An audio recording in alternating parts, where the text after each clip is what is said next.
On va commencer dans peu de temps.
Derrière toi, on a la pierre Larsen, une météorite qu'on vient de récupérer. Donc si tu peux un tout petit peu te décaler vers ta droite, là.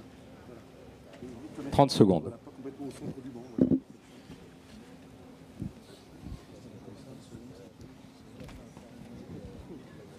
C'est fini ça. Démarre. Tu fais une petite intro pour répondre à cette question. Moi je pose, ça va être fini. C'est très bien. Philippe. Moi,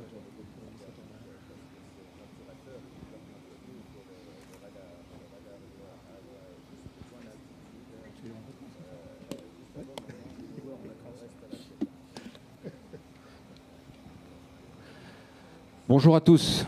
Nous sommes là pour vivre un moment exceptionnel en direct de l'exploration de Mars, un moment exceptionnel, et nous le vivons ici. Je suis à Toulouse, à la Cité de l'Espace, et en particulier sur l'exposition Explorer Mars que nous avons lancée en février. Nous sommes aussi, bonjour à tous, mais nous sommes aussi nombreux puisque les salles de la Cité de l'Espace ici à Toulouse sont pleines aussi de spectateurs. Et puis, il y a aussi, bien sûr, beaucoup de viewers, on appelle ça, enfin, c'est les gens qui regardent sur Internet, les internautes, et qui nous regardent. Donc, nous leur souhaitons une bonne matinée. Nous nous souhaitons une bonne matinée, et nous souhaitons une bonne matinée à Curiosity, ce rover qui est en train d'arriver sur Mars. Nous allons partager un moment d'émotion intense, je pense, quoi qu'il arrive de toute façon. Et nous faisons en particulier un petit bonjour aux scientifiques qui sont présents ici, puisque beaucoup ont du matériel sur Mars actuellement, enfin sur Mars, sur le rover Curiosity. Curiosity, depuis le 26 novembre, a fait 567 millions de kilomètres et il arrive maintenant tout près de Mars. Nous savons que la planète est actuellement à 248 millions de kilomètres. Et eh bien, nous regarderons ce qui se passe dans les minutes qui vont venir en temps réel, c'est-à-dire nous allons essayer de vous donner les informations qui concernent le robot actuellement sur Mars, mais aussi celles qui viendront de la NASA lorsque la télémétrie arrivera et lorsqu'elle nous permettra de savoir si ça s'est bien passé. La vitesse de la lumière, cela va très vite, 300 000 km par seconde, mais il faut 13 minutes 48 secondes pour permettre de recevoir les informations qui nous arrivent de Mars. Le JPL semble confiant actuellement. Ce matin, il indique que tout va pour le mieux.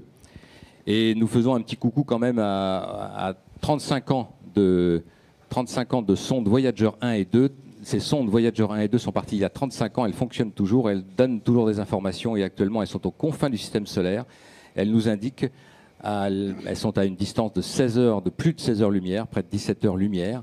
Il faut tout ce temps pour que l'information nous arrive. Elle nous donne toujours des informations. Donc vous voyez que dans l'espace, il y a actuellement des sondes parties depuis très longtemps et que le JPL suit toujours.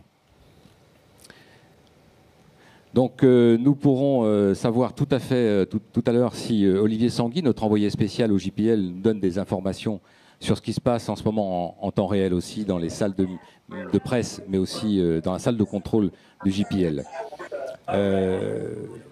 Nous ferons un point évidemment tout à l'heure dans la matinée des enjeux de ce qui est là, actuellement l'exploration spatiale et en particulier évidemment avec Pierre Bousquet qui est chef du service de planétologie. Nous ferons le point toute la matinée sur ce qui se passe au JPL. Nous rappellerons les étapes de l'atterrissage, bien sûr. Nous serons avec la NASA et nous serons avec l'interprète Yann Margot qui suit aussi ce qui se passe en ce moment sur le site de NASA TV. Nous suivrons jusqu'à 8h15, à peu près 8h30, les informations qui nous arrivent et ensuite nous continuerons pendant 1 heure au-delà de cela pour suivre ici à la Cité de l'Espace cet atterrissage. Nous espérons peut-être voir des images, ce n'est pas encore certain. Ensuite, eh bien, ces informations de la NASA qui nous arrivent, c'est évidemment essentiel et on les remercie beaucoup. Mais nous avons participé, nous avons collaboré étroitement avec le CNES sur cette exposition, Explorer Mars, mais aussi sur cet événement de ce matin. Donc nous les remercions beaucoup. Et donc je vais passer et cette coopération s'est faite entre le CNES et la Cité de l'Espace. Et je vais d'abord passer la parole à Jean-Baptiste Desbois, qui est le directeur général de la Cité de l'Espace et qui nous dit un mot d'accueil. Oui, merci Philippe. Philippe Drono, que vous connaissez pour la plupart, qui est le directeur des publics de la Cité de l'Espace et qui a été la cheville ouvrière de toute cette opération, et même plus, puisque c'est également le maître d'œuvre de l'exposition Explorer Mars, et qui est le décor dans lequel nous nous trouvons aujourd'hui. Alors la Cité, effectivement, se devait évidemment de faire vivre au grand public cet événement majeur, et c'est une opération que nous avons montée et organisée la main dans la main avec les équipes du CNES, Marc Pircher, le directeur du Centre spatial de Toulouse, Philippe Collot, le directeur adjoint de la communication externe, est ici présent, je le salue, et puis toutes leurs équipes. Ça a été un travail vraiment très très étroit pour monter cela. Alors la Cité, effectivement, a pour vocation de présenter au grand public l'avancée de la connaissance dans le monde du spatial et de l'astronomie, de faire découvrir à ce public aussi ce qui se passe sur les paillasses des laboratoires, lui faire découvrir aussi ce qui se passe dans les salles blanches, qui sont des endroits interdits ou très difficiles d'accès au niveau des entreprises, chez les constructeurs de lanceurs ou de satellites. Quels sont les enjeux aussi du spatial, ce qui se passe également dans les établissements, dans les entreprises, notamment toulousaines. Vous savez que Toulouse est la capitale européenne du spatial, on peut même dire capitale mondiale du spatial civil. Et donc ce qui se passe également dans les entreprises qui travaillent sur les outils du futur grâce au spatial, toutes les applications qui en sont issues. Alors nous avons donc bien sûr un lien extrêmement étroit avec le monde de la filière spatiale et avec notamment le CNES, évidemment, fondateur de la Cité de l'Espace auprès de la ville de Toulouse, le CNES qui nous accompagne très étroitement donc depuis ces 15 années, et avec l'IRAP, l'Institut de recherche en astrophysique et en planétologie, qui est un des fleurons de l'Observatoire Midi-Pyrénées. Donc je salue le directeur de l'IRAP qui est quelque part là ici dans la salle, Martin Géard, le voilà Martin, voilà, directeur de l'IRAP, et Pierre Solaire, le directeur de l'Observatoire Midi-Pyrénées, qui sont des partenaires très importants de la Cité de l'Espace, avec lesquels nous travaillons aussi surtout notre contenu scientifique. La Cité, pour présenter au grand public tout cela, elle s'appuie sur des expositions permanentes qui ont été entièrement renouvelées, de 1000 m², entièrement renouvelées depuis le mois de juin. Elle s'appuie également sur des objets. Vous connaissez beaucoup, pour la plupart d'entre vous, les objets emblématiques de la Cité. Je pense notamment à la fusée Ariane, évidemment, parce que nous sommes aujourd'hui dans un événement autour du CNES. Et donc cette fusée Ariane est emblématique de cela. Des planétariums à la Cité de l'Espace également, des spectacles dans la salle IMAX, et puis des expositions temporaires. J'en ai cité une aujourd'hui, donc Mars, Explorer Mars, donc la vie de cette conquête de Mars, de cette découverte de Mars à travers les robots qui sont allés ou qui ont essayé d'y aller pour certains. Pour finir, un petit clin d'œil à l'équipe de Curiosity. Nous avons, vous le savez, à la Cité de l'Espace une pierre de lune, la seule exposée en France au public. Elle est prêtée à la Cité de l'Espace par la NASA depuis l'ouverture de la Cité de l'Espace. NASA avec laquelle on est bien sûr très en lien également. Et nous allons exposer au public dans quelques jours, d'ici la fin de la semaine, une météorite martienne. Voilà, nous l'avons montrée ici. Elle va être bien sûr un peu plus sécurisée dans quelques jours, mais nous avons confiance en vous, le public est là aujourd'hui. La météorite martienne est ici. Elle sera présentée au public donc d'ici la fin de la semaine. Elle nous est prêtée par Luc Laben, qui est un spécialiste reconnu du monde des météorites, en lien avec le Muséum d'histoire naturelle de Paris. Et je crois que c'est un clin d'œil sympathique qu'on peut faire à Curiosity. Curiosity va approcher ces roches vraiment physiquement de près. Et là, nous avons une météorite qui est arrivée, qui a à peu près 1 milliard, 1,3 milliard d'années. Et elle est arrivée sur Terre en fin d'année 2010. Voilà. Et pour finir, je salue le consul des États-Unis, qui est quelque part dans la salle, voilà, que je n'ai pas encore salué, mais je tenais en tout cas à le remercier d'être présent aujourd'hui pour participer à cette belle opération. Voilà, Marc, si tu veux dire un petit mot pour le CNES. Oui, je vais dire un petit mot. Merci Jean-Bernard. Alors merci par la Cité de l'Espace d'organiser Jean-Baptiste. Et pour JB, parce que j'ai un JB aussi dans l'équipe. Oui. Donc en fait, on est là en train de vivre une aventure extrêmement extraordinaire. C'est la 41e tentative humaine là pour aller vers Mars. En fait, depuis 1960, il y a des tas de pays, notamment l'URSS et les États-Unis, qui essayent d'envoyer des tas de choses, et l'Europe aussi, puisque l'Europe a envoyé Mars Express, mais n'a pas tout réussi, puisqu'on avait notre Beagle, là, qui était un véhicule qui devait descendre sur Mars, qui n'est pas arrivé dessus. Donc en fait, c'est beaucoup de tentatives, 14 succès. Bon. Pas mal d'échecs au lancement, quelques véhicules qui ont raté Mars, parce qu'ils sont passés à côté, dès qu'ils sont tombés un peu vite. Et tout ça, ça crée une tension et ça crée une attention de tout le monde là, dans cet événement. C'est qu'après plusieurs mois de voyage, nos véhicules doivent arriver et puis se retrouver avec réduire sa vitesse extraordinaire, hein, puisque c'est des vitesses, évidemment, pour s'extraire de l'attraction terrestre, on va dépasser les 13 km/s et on va se retrouver vers Mars. Et là, il va falloir arriver à quelques kilomètres heure et voir à la fin, tranquillement, pour se poser avec des rétrofusées, des parachutes. Je ne vais pas tout vous raconter parce que vous allez avoir le détail de la descente. Alors pourquoi la France est très très intéressée? Nous avons deux PI, c'est-à-dire des principaux investigateurs, co-PI, sur deux manips très importantes, qui sont SAM et ChemCam, et qui sont en fait faites à Toulouse, tu l'as dit, à l'IRAP, mais aussi au Latmos, donc en région parisienne, où en fait on a des manips qui sont très fortement liés à la composée des roches. Tous les deux sont pour essayer de voir qu'est-ce qu'il y a sur Mars. Et cette aventure, aujourd'hui, je crois que plus personne ne doute qu'on va essayer de trouver, est-ce qu'il y a eu un jour de la vie sur Mars? L'eau sur Mars, elle y est pas, elle y est encore, sous quelle forme? Alors sous forme de glace, on imagine, il va falloir essayer de le trouver, ou à l'intérieur des roches aussi. Donc il va falloir trouver tout ça, et on va essayer de voir qu'est-ce qui a fait que Mars, qui avait la même aventure que la Terre dans les premiers milliards d'années, n'a aujourd'hui plus la même vie, a divergé depuis un certain temps. Quand je dis un certain temps, ça se compte en milliards d'années quand même. Donc c'est relativement long. Donc c'est toute cette aventure-là qu'on va vivre. Et ce rover qui fait 900 kilos, là, qui est derrière moi, ce rover est absolument extraordinaire. Nous avons ici une maquette 1 et qui a été réalisée avec des élèves, en fait, et qui a été d'ailleurs admirée par les Américains eux-mêmes au Bourget. Quand ils ont vu qu'on avait fait une maquette échelle 1, ils étaient un peu sidérés dans la mesure où ils n'avaient même pas leur propre maquette. Donc on a là quelque chose qui, à la Cité de l'Espace, est unique. Donc cette aventure, on la vit tous ensemble. Je crois que vous allez avoir le détail de tout ce qui se fait. Vous faites aucune illusion. C'est pas tout de suite qu'on aura toutes les informations sur Mars et l'analyse des roches dès le premier jour, puisqu'on prend un certain temps pour mettre en œuvre les équipements. On prend un certain temps pour allumer nos équipements techniques, vérifier que ça marche bien. On met aussi toutes les équipes qui sont actuellement, il y en a toute une équipe qui est actuellement aux États-Unis, puis ça démarre aux États-Unis, au JPL, comme on l'a dit, sur la côte ouest américaine, avec 9 heures de décalage pour eux, par rapport à nous. Et ensuite, on va avoir des équipes qui, en alternance, vont travailler sur le centre spatial de Toulouse, dans un centre de mission, qu'on appelle centre de mission, avec la communauté scientifique qui vient pour déterminer ce qu'on va faire comme analyse, les analyses futures, et puis on reçoit toutes les données et on exploite toutes ces données. Je pense qu'on en a pour des années d'exploitation, ça c'est clair. On en a pour 2 ans terrestres, c'est 1 an martien, au minimum, puisque tout a été défini pour tenir ces 2 ans terrestres. Et puis tout est organisé pour que les uns et les autres puissent travailler quasi H24, puisqu'on va s'alterner entre la côte ouest des États-Unis et l'Europe, et notamment la France. Donc tout ça est international. On ne va pas sur Mars tout seul, mais les Américains ont quand même prouvé qu'ils étaient bien rodés, et notamment le JPL. Voilà, donc je ne vais pas plus loin, puisqu'on va vous raconter toute cette histoire en détail, et vous allez voir que c'est assez fabuleux au niveau technologique et au niveau scientifique. Merci beaucoup.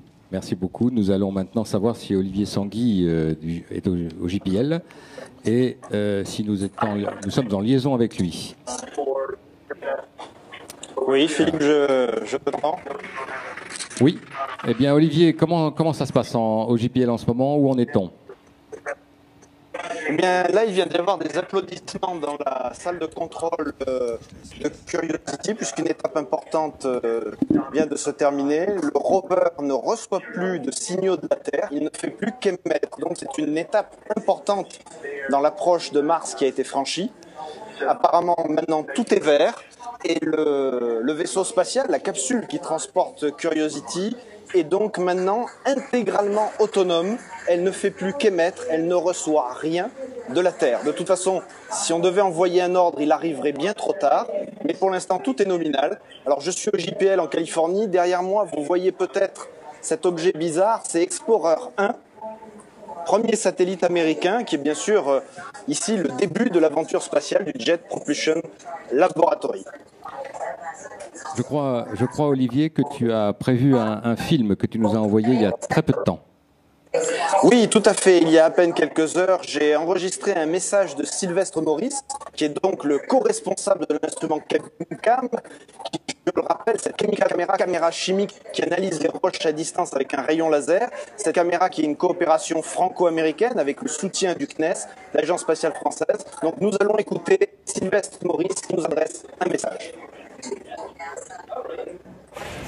Bonjour Toulouse, ici le JPL. On atterrit dans quelques heures et il fait beau, il fait chaud. Pour nous, c'est la soirée qui commence et pour vous, c'est au petit matin. Je suis content de vous parler, je suis désolé de ne pas être avec vous dans cette merveilleuse salle ou dans ces salles de la Cité de l'Espace, tellement vous êtes nombreux. Je remercie la Cité de vous avoir invité, le CNES bien sûr, tous les gens des laboratoires qui ont travaillé sur ce projet pendant de nombreuses années. Écoutez, vivez ça en direct avec nous, on est prêts, on n'a jamais été aussi prêts, on vient de passer les quelques dizaines de milliers de kilomètres qui restent à parcourir. La sonde accélère, c'est la gravité de Mars qui nous attire et il va falloir très vite ralentir. Et maintenant, c'est l'instant crucial que vous connaissez tous, que vous allez vivre avec nous en direct. Malheureusement, je ne pourrai pas vivre ces derniers instants avec vous parce que nous, dans les minutes qui suivent, nous devons commencer les opérations, la mise en route de l'instrument ChemCam. On ne sera pas dans cette configuration lorsqu'on se pose. Le mât est plié, il nous faudra plusieurs jours pour le déplier. Le bras aussi, d'ailleurs, sera plié. Mais très vite, on va pouvoir allumer nos instruments et regarder si électriquement, au moins, ils nous parlent. Et ça, c'est dans les heures qui suivent. Et c'est ça notre occupation. Les opérations d'MSL vont commencer.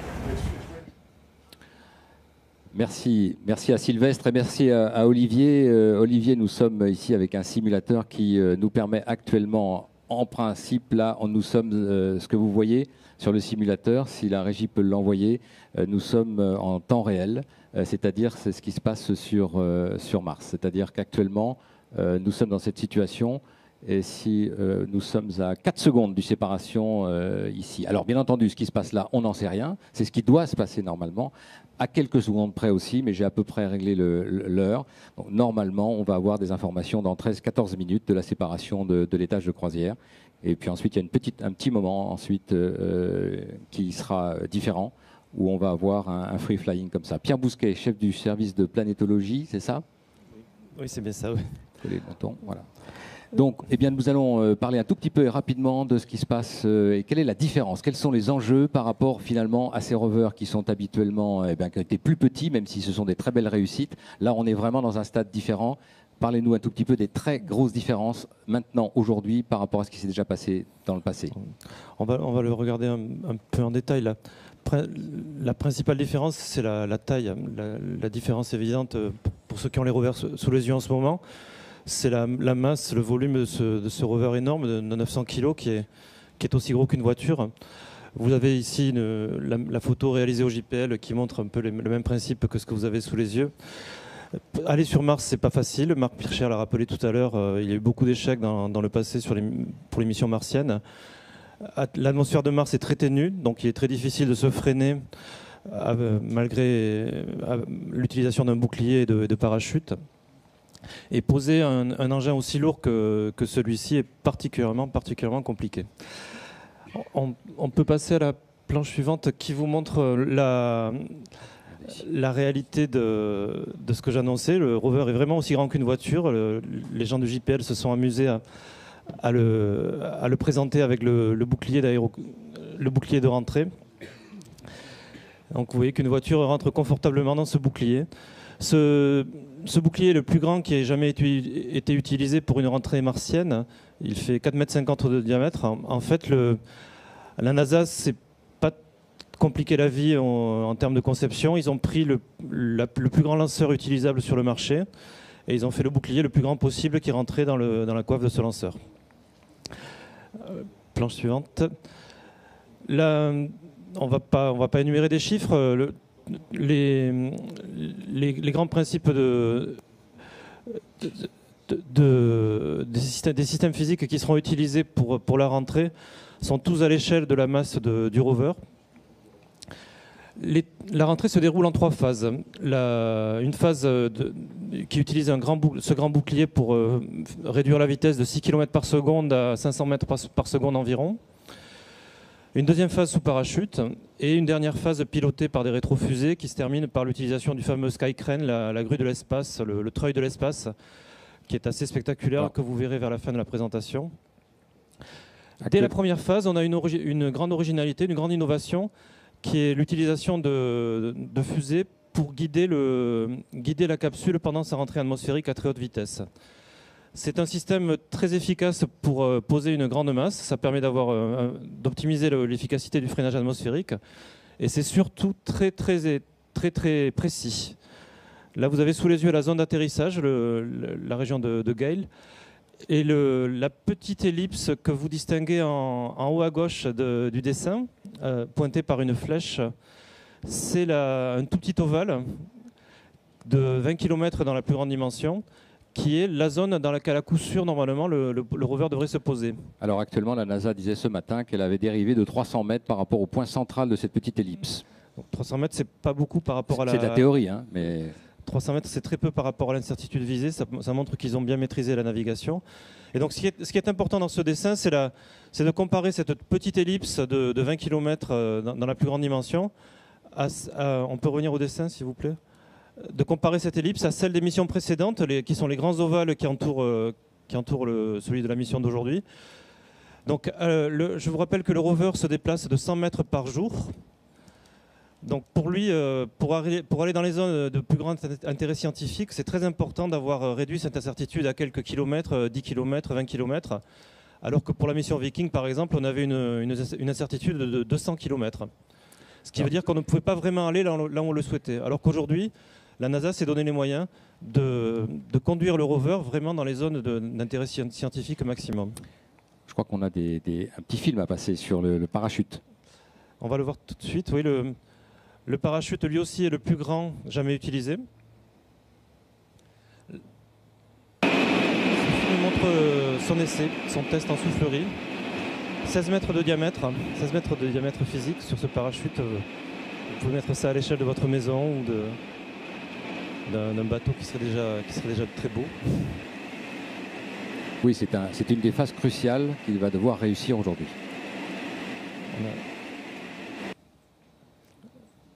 Donc ici, actuellement, on va voir cette diapo numéro 6 qui arrive et qui va parler des enjeux, continuer sur les enjeux de ce rover par rapport au précédent. Voilà, ici, c'est la différence. Après le parachute, on utilisera des rétrofusées.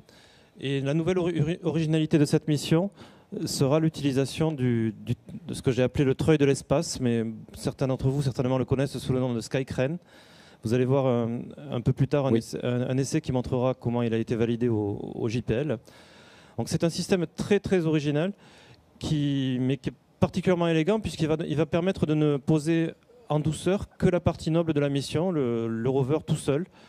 Et ça a largement permis d'optimiser la masse posée sur Mars. Alors on va lancer un petit film qui compare finalement ce qui s'est passé en 2004 avec Spirit et Opportunity. Si on peut passer le petit film, voilà comment ça se passait donc en 2004 et comment on montrera tout à l'heure, évidemment, et vous allez le vivre, ce qui doit se passer cette fois-ci. On est à 3 minutes de l'entrée, 3 minutes 30 de l'entrée en principe dans l'atmosphère. Le petit rover précédent était posé par ce système d'airbag qui était rustique.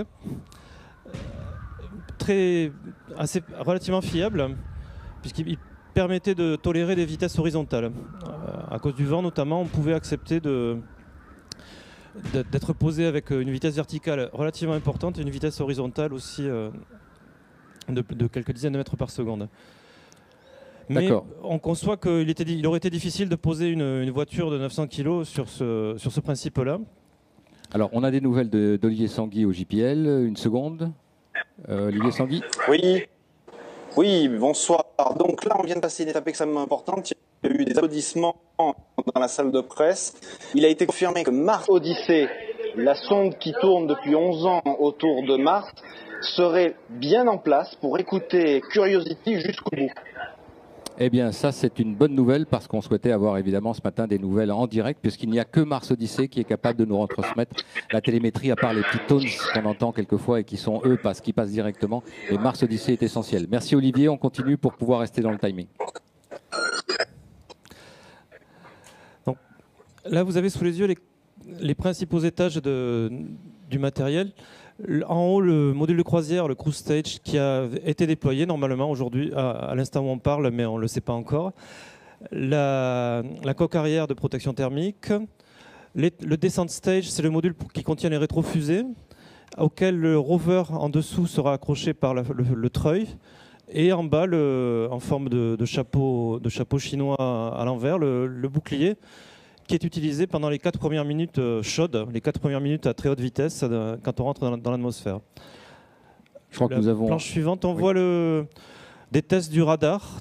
Le radar qui est utilisé pour piloter les rétrofusées à la fin de l'atterrissage, qui a été testé sous hélicoptère. Le bon fonctionnement de ce radar n'est garanti que jusqu'à 10 mètres d'altitude à peu près. C'est une des raisons qui a fait utiliser le treuil. L'information de contact du rover avec le sol n'est pas donnée par le radar, mais sera donnée par la masse, le soulagement du poids au niveau du module de croisière quand le rover aura posé ses roues. Alors juste une seconde pour regarder ce film et ensuite on revient sur l'actualité. Donc le film sur le détachement, la séparation du robot tout à l'heure, tout ça se passe à la fin, ça se passe très très vite tout ça, toutes les opérations. Très très vite, il faut 7 minutes simplement au total et là il faut quelques secondes seulement. Quelques secondes pour poser le rover correctement avec le système. Ça c'était un test évidemment, ici. Nous sommes à 30 secondes théoriques, mais le JPL nous le confirmera, 30 secondes théoriques de l'entrée dans l'atmosphère. Si on peut voir le... Donc ce treuil, personnellement, je trouve vraiment que c'est une solution élégante, mais on conçoit bien qu'après 8 mois de croisière entre la Terre et Mars, on n'est pas à l'abri de coincement, par exemple. C'est une partie qu'il va falloir réussir dans quelques secondes. Il n'y aura que quelques secondes pour réussir ce déploiement, et il sera vraiment essentiel pour avoir un posé réussi du rover. Si on peut mettre le simulateur, une seconde, le simulateur. Nous sommes en théorie, actuellement, vous voyez... ce simulateur qui nous donne, à l'heure où je l'avais placé, un début d'entrée dans l'atmosphère. Maintenant, on va voir si Olivier Sanguy est en ligne.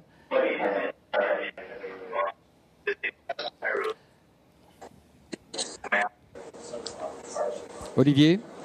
Oui, je suis en ligne, Philippe. Donc, est-ce qu'actuellement on attend l'entrée dans l'atmosphère ? Oui, je t'entends.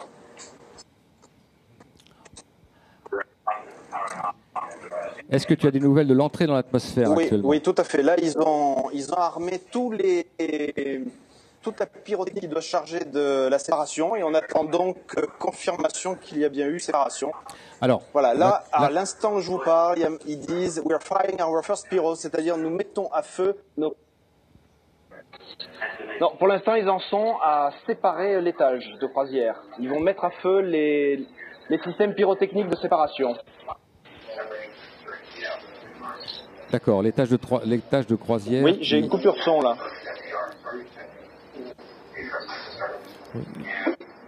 Nous sommes dans une situation donc actuellement où la NASA sait qu'il se passe un certain nombre de choses en matière de rentrée dans l'atmosphère, mais elle n'en a pas la confirmation, donc nous les aurons à partir de, disons, 7h14 normalement à peu près. Donc on va peut-être regarder des images aussi de NASA TV pour voir comment est l'ambiance là-bas, au niveau du centre de contrôle de Pasadena en Californie.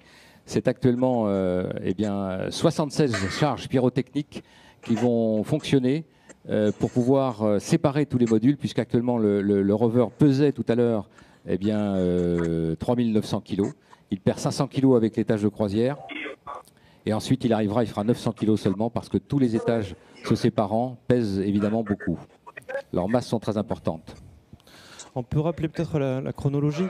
Les 7 minutes de la rentrée de la capsule, qui sont appelées 7 minutes de terreur, peuvent être décomposées en une phase de 4 minutes où on est protégé par le bouclier thermique. On réduit la vitesse, on passe d'une vitesse très importante à 400 mètres par seconde. Donc on prend Olivier Sanguy au JPL. Oui. Oui, donc il vient d'y avoir confirmation que tout se passe correctement. Ils sont à 1 minute de la séparation. Il y a déjà eu des applaudissements puisque visiblement il y a une étape technique très précise qui a été faite, notamment la communication avec Mars Odyssey, le relais des données. Et le véhicule est en train de changer les signaux, ce qui veut dire qu'il y a une modification de vitesse dans la télémétrie, donc il est en train d'arriver près de l'atmosphère. Donc vous voyez qu'on commence à recevoir cette fois des informations réelles, c'est-à-dire qui nous permettent de savoir si les étapes se déroulent, ce qui est différent puisque, comme je l'ai dit tout à l'heure, et bienvenue aux internautes peut-être qui nous auront joints depuis, nous sommes à Toulouse sur le site de l'exposition Explorer Mars, à la Cité de l'Espace, et avec Olivier Sanguy au JPL, et avec beaucoup d'invités, nous sommes en train de suivre finalement ce qui est en train de se passer actuellement, ce que vous avez un peu vécu sur ces simulateurs ici à l'image. Actuellement, normalement, Odyssey parcourt toute une série d'étapes. Le rover Curiosity, évidemment, Mars Odyssey, c'est la sonde qui reçoit les informations. Le rover Curiosity est en train de parcourir actuellement le parcours qui lui permettra de se poser.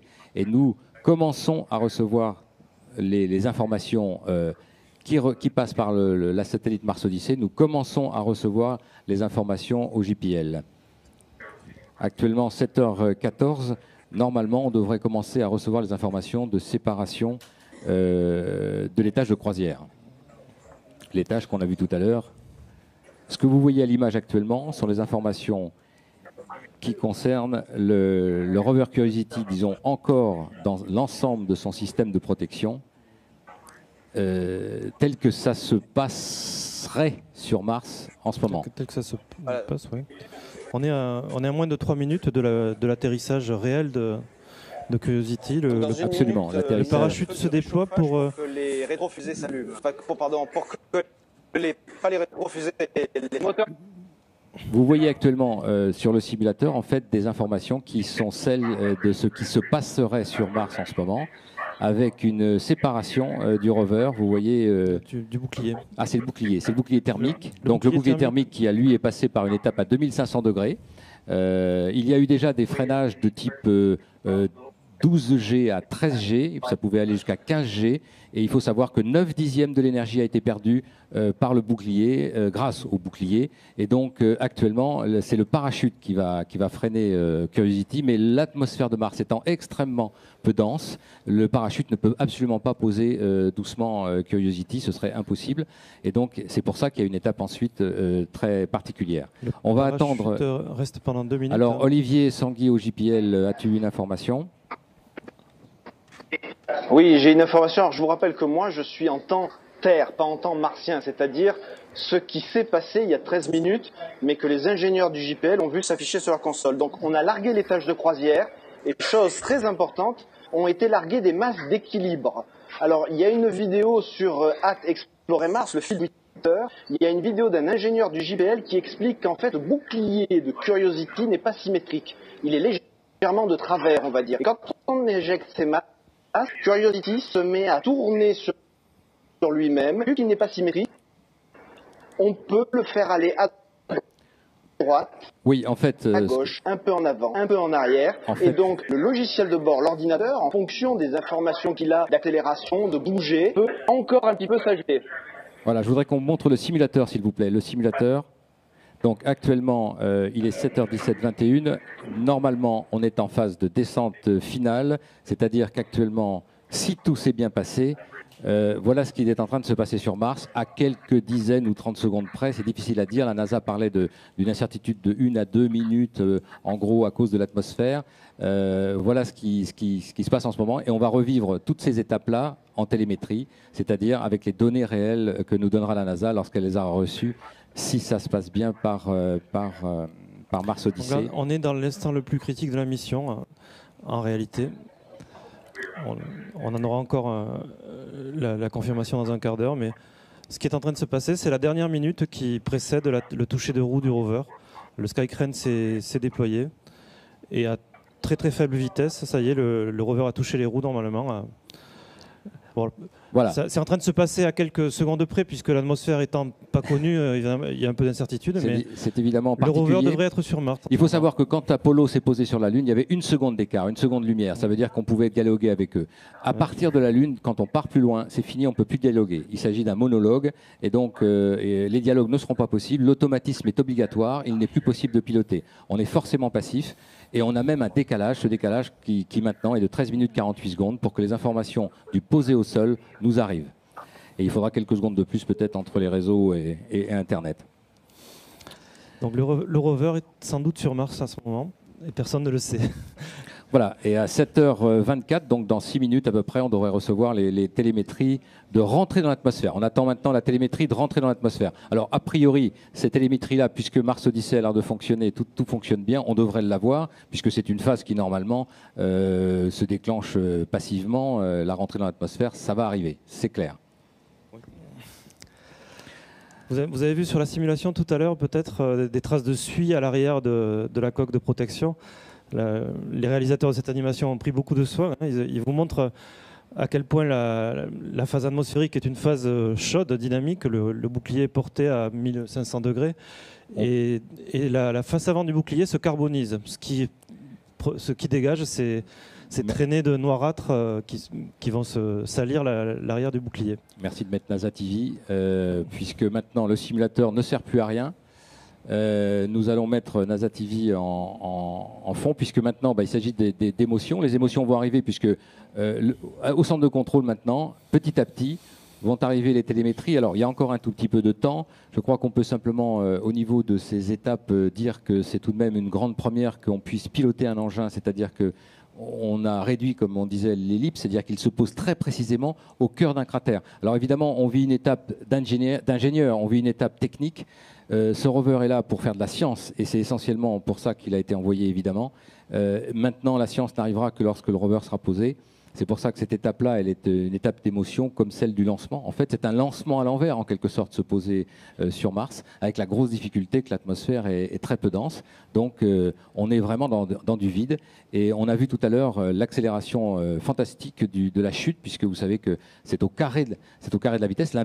C'est inversement proportionnel au carré de la distance, la gravité, l'influence de la gravité. Donc, en fait, on a accéléré très très fortement sur Mars et on est arrivé à 21 000 km/h pour se poser à 0 ou à moins de 2 ou 3 km/h. Donc maintenant, on va écouter NASA TV avec un petit peu de son pour qu'on entende l'ambiance un peu au JPL. Et puis on va peut-être écouter Olivier Sanguy s'il est en ligne.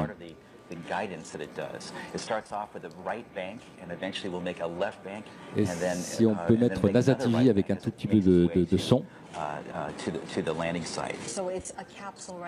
D'accord, c'est NASA TV, pardon, je crois que c'était le simulateur. Donc actuellement, la NASA manifestement, puisque nous n'avons pas le conducteur de la NASA, on a le timing n'est pas précis de ce qui se passe, mais on n'a pas le conducteur de la NASA, on ne sait pas ce qu'ils vont présenter comme image ou comment ils présentent les choses. Ceci dit, cela nous permet de suivre actuellement ce qu'ils considèrent. Alors ce qu'on attend, c'est la rentrée dans l'atmosphère. Il faut savoir que la rentrée dans l'atmosphère est un peu plus basse que sur Terre. On est un peu plus bas, autour de 100 km, 120. C'est assez similaire en fait. La première décélération en fait qu'ils vont sentir. La norme, c'est de considérer qu'on rentre dans l'atmosphère à 125 km. C'est là que le bouclier commence à chauffer. Et la décélération maximum se produit 2 minutes après. Voilà, une décélération qui sera environ de 12 G. Alors, si un homme était près du rover ou à la place du rover, il aurait beaucoup de mal à supporter cette décélération, puisqu'en général, on est plus dans des accélérations de quelques G, 4-5 G. Là, le rover, il est solide, il supporte les G, et ça s'est passé de toute façon maintenant. En réalité, c'est passé. Le rover est soit posé, soit écrasé au sol.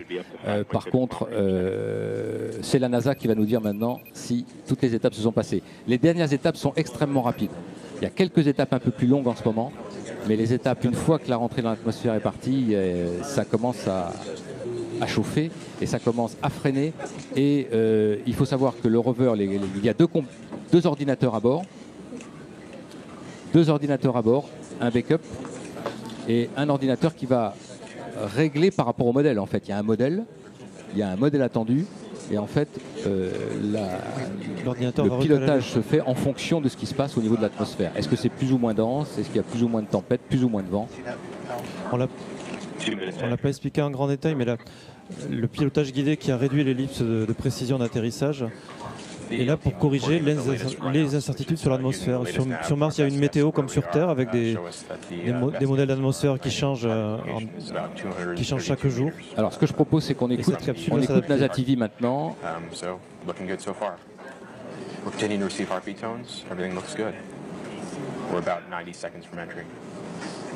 On va prendre Olivier en ligne en laissant aussi les images NASA TV. On arrive aux événements importants, je pense, en télémétrie. Là. Un petit peu plus fort, peut-être. Un petit peu plus fort. Voilà, Olivier. Oui. Donc une info à la fois importante et tout de même assez étonnante. Le JPL vient d'annoncer qu'il savait que Curiosity était à 232 mètres seulement d'écart de sa position idéale d'arrivée au sol. Ça, bien sûr, si la météo est parfaite. 232 mètres seulement d'écart après 500 millions de kilomètres parcourus. Je crois que c'est une belle précision. Et là, on rentre quasiment au moment où je vous parle dans l'atmosphère.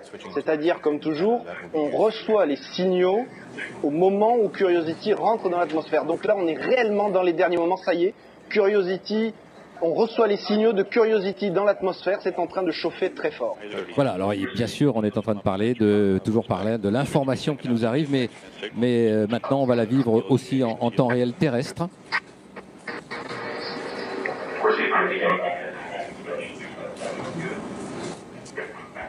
We're switching to GLJ, signals dropped, and it's...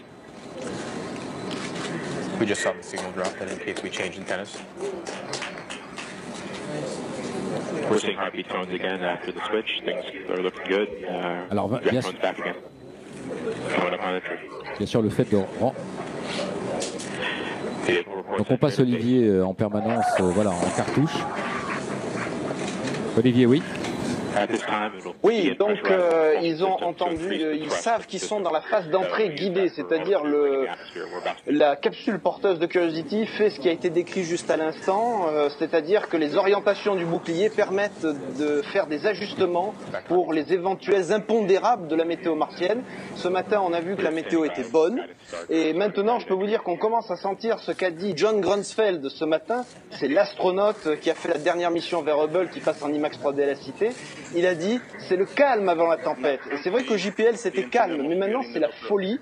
Les camions de télévision ont envahi le parking, les gens sont regroupés dans l'auditorium à côté de moi. On entend par moments des clameurs et des applaudissements. Donc c'est ça, la tempête, c'est bien sûr pas forcément une mauvaise nouvelle, mais la tension fait que les gens se libèrent à chaque bonne nouvelle.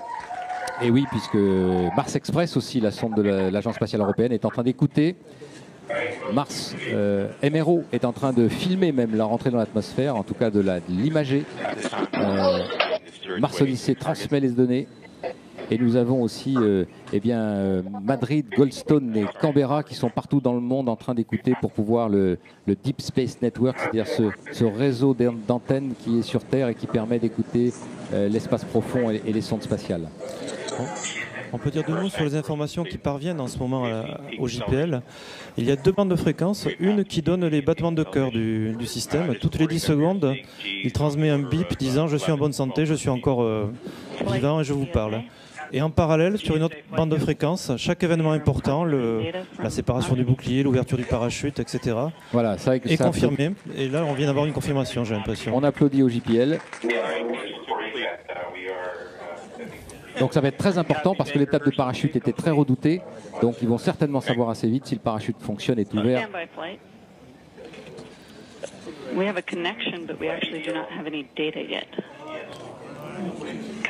Peut-être un peu plus fort au niveau. as the signal gets increases to respectable levels. There we go. We are now seeing and we have RCDPs. Okay, copy. And visualization is updated. We've entered heading alignment. There it goes! At this time, Curiosity is no longer trying to control how far it's flying downrange and is just heading directly for the target. End of range control, air used, minus 1.2 kilometers. Les étapes vont aller très très vite maintenant. On est à 3 minutes du posé télémétrique.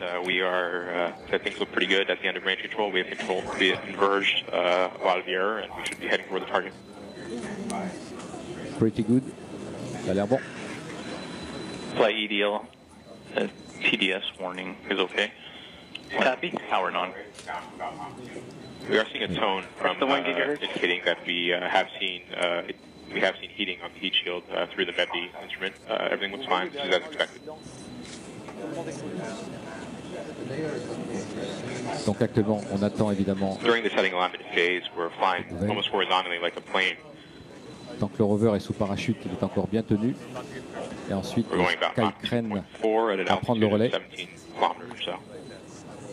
À chaque séparation, il faut une transmission différente, hein, puisque c'est fini, les antennes qui sont jetées. Donc, il faut des nouvelles antennes qui communiquent. Vehicles reporting heartbeat tones again, indicating that everything is fine during heading alignment. We are standing by for straighten up, fly right, and parachute deploy. Philippe, tu as entendu? Oui, mais Olivier, vas-y, interviens Olivier en permanence. Là, il y a eu un applaudissement extraordinaire. Regardez.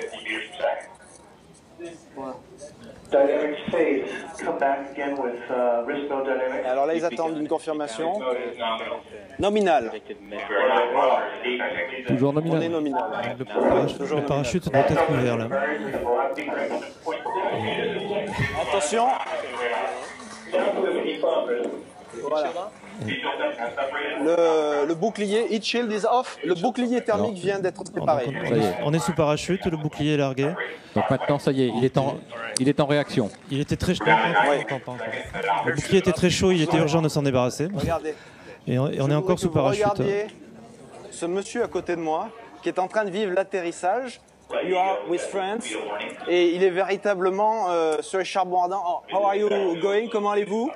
Sweaty hands. J'ai les mains moites. Flutters in my stomach. Et il a des reflux dans son estomac. Donc vous voyez, les gens vivent ça vraiment comme un événement extraordinaire. Donc maintenant on suit, c'est très important la phase qui suit de télémétrie.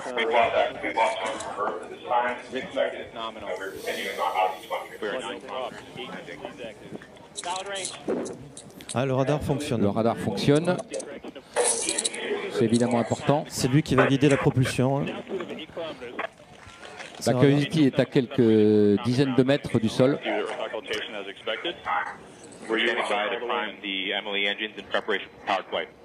Les fonctionnements de moteur est bon. Oh là là. Ça va aller très très vite maintenant. Pas tarder à ouvrir le Skycrane. Flight EDL, we got speedo warnings.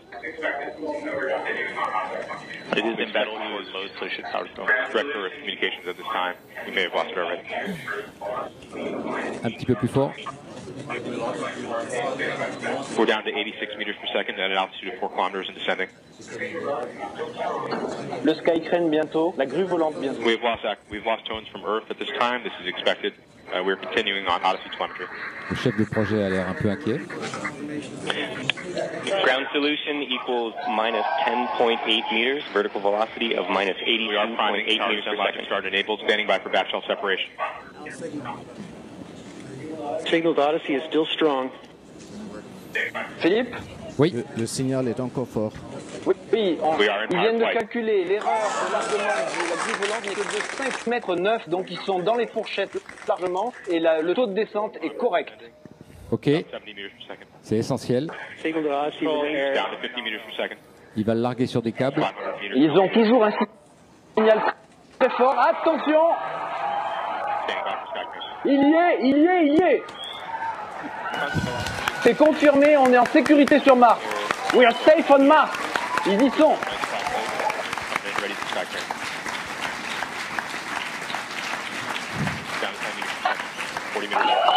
C'est un grand jour. Alors, je suis... Curiosity.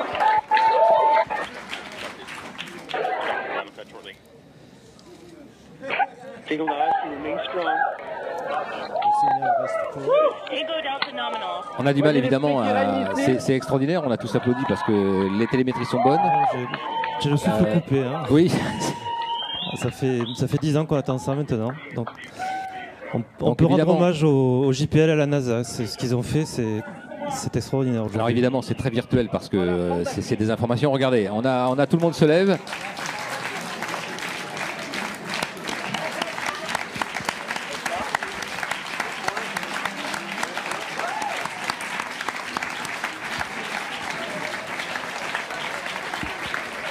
Il y a une ambiance de folie ici. Hein. Is it okay? It's good. It's good.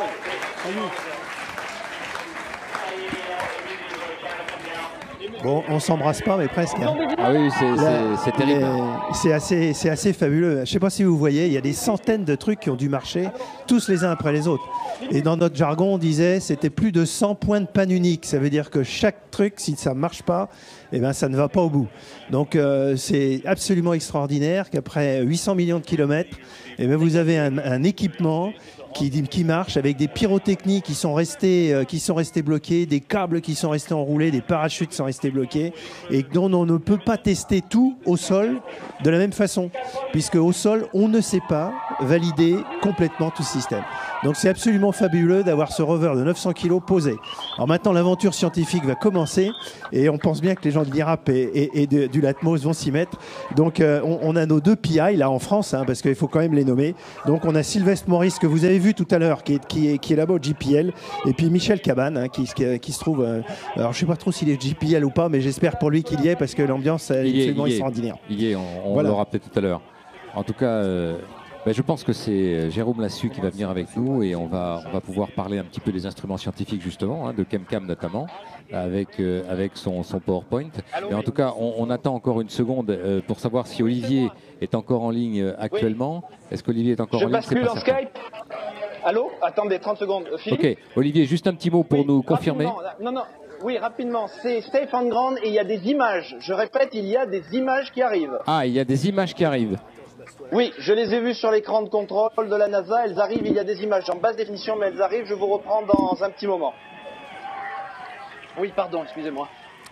Donc on les aura tout à l'heure, hein, puisqu'on va suivre régulièrement tout ce qui se passe. En tout cas, c'est vraiment agréable de voir que tout s'est bien passé. C'est évidemment un challenge, un défi fantastique.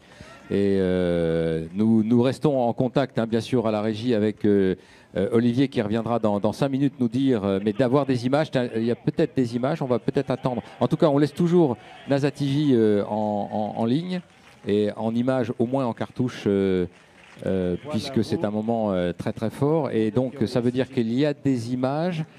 Alors oui, ça vaut le coup de rester encore sur NASA TV parce que voilà, on voit la roue de Curiosity sans doute sur les images et donc ça voudrait dire qu'il est effectivement, donc bien entendu, bien posé et que les images fonctionnent. Ce ne sont pas les images qu'on aura des vues panoramiques très très belles qui seront prises par le mât principal qui possède 2 caméras panoramiques. Ce seront des images, là ce qu'on voit, ce sont des images qui sont passées en relais en très basse définition, en noir et blanc, qui sont des images qui sont placées juste devant, ici devant les roues et derrière les roues, c'est ce qu'on appelle NavCam, c'est pour la navigation. Voilà des images. On voit les images ici, donc manifestement il s'agit juste d'images où on voit un horizon, manifestement un horizon, et on me dit qu'il y a des roues visibles, ce qui veut dire qu'a priori il est en plus en bonne santé ou en tout cas dans une position qui paraît... Ça craque au JPL. Dans quelques minutes, on voit des gens craquer. Donc on va peut-être passer... D'accord, donc on va juste faire un petit point sur ChemCam quand même. On laisse NASA TV en cartouche, d'accord ? Voilà une image qui est prise avec une roue à droite, la roue à droite de Curiosity. Donc vous voyez les roues qui sont ici à côté de nous, ces roues de ce rover très important, très gros.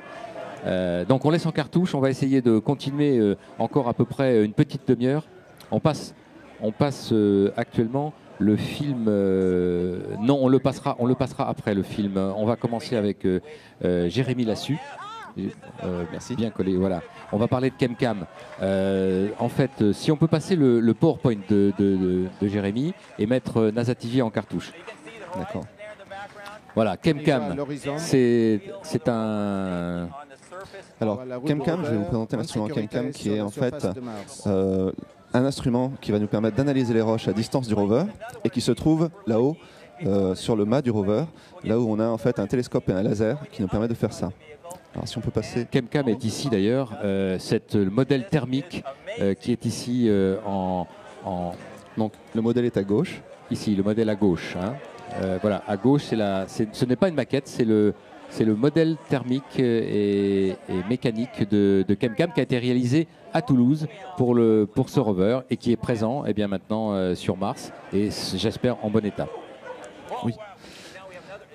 Donc, en fait, j'aimerais vous rappeler que ChemCam, c'est en fait 2 instruments à bord du rover. Le premier permet, avec un laser puissant, de volatiliser le matériau et d'analyser la composition chimique des roches. Et comme on a un télescope de 10 cm sur le mât du rover, on peut également prendre des images à très haute résolution de ces roches pour obtenir le contexte géologique et voir ce qui s'est passé au niveau de la déposition de couches, par exemple, pour ces roches. C'est la première fois qu'un tel instrument en fait, est utilisé dans l'espace. Les analyses se font très très rapidement et quand on volatilise le matériau, on peut également faire des analyses en profondeur. Donc c'est un instrument très important du rover qui va nous permettre de décider quels sont les endroits les plus intéressants pour faire des analyses plus détaillées. Et je crois qu'on peut comme ça éviter d'aller sans arrêt se balader avec le rover, chercher. On peut déjà à distance savoir si on a besoin d'aller sur une roche ou pas. En fait. Exactement. En fait, le laser est pulsé et fait déposer en fait une quantité énorme d'énergie sur la roche. Là, vous voyez 1 gigawatt par centimètre carré. Cela va échauffer le matériau à plus de 10 000 degrés. Et donc, si vous passez la suite de l'animation, on obtient en fait un plasma qui est excité à une très haute température. Ensuite, vous pouvez continuer à passer. Les atomes se refroidissent et vont émettre de la lumière. Et enfin, nous pouvons regarder cette lumière et regarder les différentes couleurs comme par exemple dans un arc-en-ciel. Et ces lumières, ces couleurs caractéristiques en fait vont nous donner l'information de la composition de la roche. Alors je crois qu'on va voir un petit film qui montre, vous allez voir, il est très rapide, hein, c'est 6 secondes. Vous allez voir comment le laser fonctionne, comment il crée un petit plasma et qu'il permet de créer une lumière qui va permettre avec le spectre d'avoir une information sur la composition de la roche. Regardez. Voilà. Alors vous voyez, ça va très très vite. Et donc en 5 minutes, on peut savoir la composition de cette roche. Ici, si vous avez regardé, le plasma en fait est un petit peu bleuté et en fait cette roche contient du fer. Le fer émet dans le bleu. Donc là, vous pouvez passer à la transparent suivant. Et donc ici, vous voyez les différents types de matériaux qu'on peut analyser avec cet instrument. Donc l'aluminium va émettre dans le bleu, le cuivre plutôt dans le vert, et à droite, vous avez différentes couleurs qui correspondent à différentes roches. Donc rien qu'à l'œil, en fait, on peut déjà différencier les roches. Par ailleurs, la lumière en fait est collectée par le télescope et transmise à un spectromètre à l'intérieur du robot, ce qui va nous permettre d'avoir une précision beaucoup meilleure. Nettement meilleure sur la détection des éléments et nous sommes très sensibles à des éléments légers comme l'hydrogène ou le carbone qui potentiellement peuvent représenter des traces de vie passée sur Mars. Donc comme je vous l'ai dit avant, en fait, ChemCam permet aussi de prendre des images. Ici vous voyez donc un billet de 20 € pris à 3 mètres du rover et cela nous permet de définir où le laser a pu analyser la roche. Manifestement c'est Toulouse. Hein. Oui. Donc l'image suivante. L'image suivante, voilà. Et voilà. Et avec une précision telle, en fait, on peut regarder avec une précision qui est d'une fraction de millimètre à 10 mètres. Eh bien, on peut faire un peu comme un microscope et regarder des dépôts. Par exemple ici, des dépôts sur Mars qui sont certainement déposés au fond d'un lac et qui ont été pris avec les rovers précédents. Et on pourra voir ça à distance du rover sans savoir le déplacer et pouvoir définir où les choses intéressantes se trouvent. Alors ici, vous avez une photo de famille en fait, de tout l'instrument. La partie française, qui est la partie avant, qui a été construite ici à Toulouse, correspond au télescope de 10 cm. Derrière, vous avez le laser et également derrière le télescope, une caméra qui permet de prendre les images. Ensuite, la lumière qui est collectée par le télescope est transmise aux spectromètres qui sont derrière par fibre optique. Les spectromètres sont à l'intérieur du corps du rover et ont été fournis par les Américains. On a également des cibles de calibration que vous voyez ici en haut à gauche et qui sont également présents sur la maquette et qui nous permettent de calibrer l'instrument en cours de vol. Par exemple, si l'instrument vieillit, on peut corriger son vieillissement. D'accord, d'accord. Ce sont des éléments en fait ici qui permettent d'étalonner, hein, c'est ça. C'est ça, l'étalonnage en arrière de la zone. Voilà, donc on a vécu un moment fantastique juste maintenant. Mais à présent, le vrai travail commence, comme l'a dit Sylvestre tout à l'heure. Il va falloir se rendre compte si l'instrument est toujours en bonne santé, le rover également. Ça va prendre plusieurs jours. Et donc, on va s'attendre à avoir des images et des spectres de composition des roches dans une dizaine de jours à peu près. D'accord, merci beaucoup. Je pense qu'on va essayer de savoir maintenant. On va mettre NASA TV en voilà, plein cadre.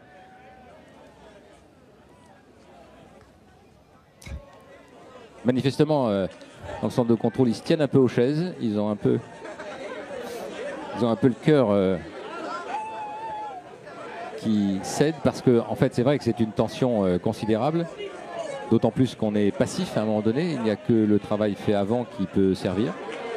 Aucune possibilité d'interagir, de piloter. Il faut que ça se passe bien. Donc, manifestement, c'est un moment extraordinaire parce que c'était un défi, évidemment, un challenge considérable.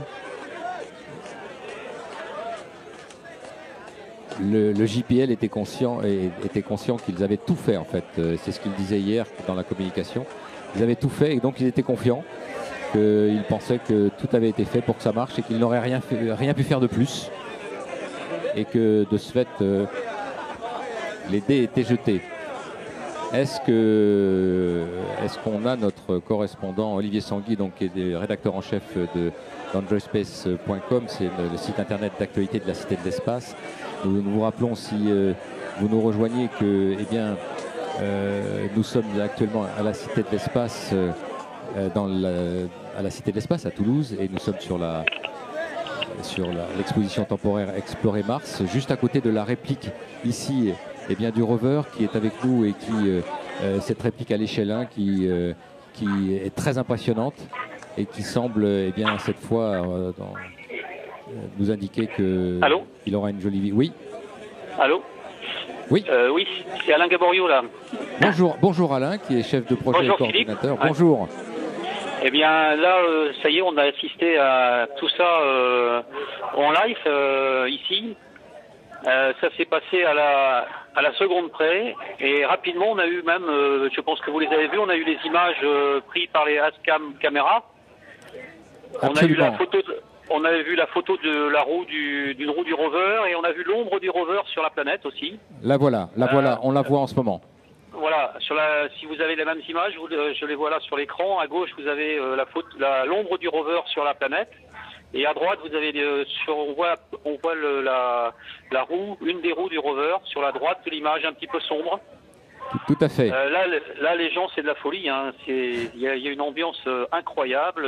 Les gens pleurent, s'embrassent. Enfin, c'est assez impressionnant. Je crois que là, les Américains ont fait vraiment très très fort. Hein. Là, il y a Charlie Bolden qui fait une allocution. Peut-être vous le voyez aussi, sûrement sur l'écran. Alors non, on est en salle de contrôle là actuellement. Ah, vous êtes en salle de contrôle, ouais. Enfin là, ça a été impressionnant. Hein. Chaque seconde, vous l'avez vécu sûrement en même temps que nous. Chaque seconde, tout s'est passé au plus nominal qu'on pouvait imaginer. Même ils disent que c'est mieux qu'espéré. Est-ce que quelque part il l'espérait, mais est-ce que les minutes qui suivent ou qu'est-ce qui est prévu à très court terme pour avoir des nouvelles du rover en termes de santé? Manifestement, ça va pas mal. Alors je pense qu'il va y avoir une conférence de presse qui va être faite, ou une allocution qui va être faite dans quelques minutes, vers 23h15 je crois. C'est-à-dire à peu près maintenant dans un peu moins d'une demi-heure peut-être. Oui, donc là on en saura sûrement un peu plus. Oui, c'est ce qu'on entend. Oui, voilà, on voit l'administrateur de la NASA actuellement à l'image. On peut peut-être demander à notre interprète de traduire en direct ce que l'administrateur de la NASA nous dit. L'ironie, c'était ce qu'on savait, qu'on était sur le sol, mais on ne savait pas comment ça s'était passé, mais ça s'est bien passé.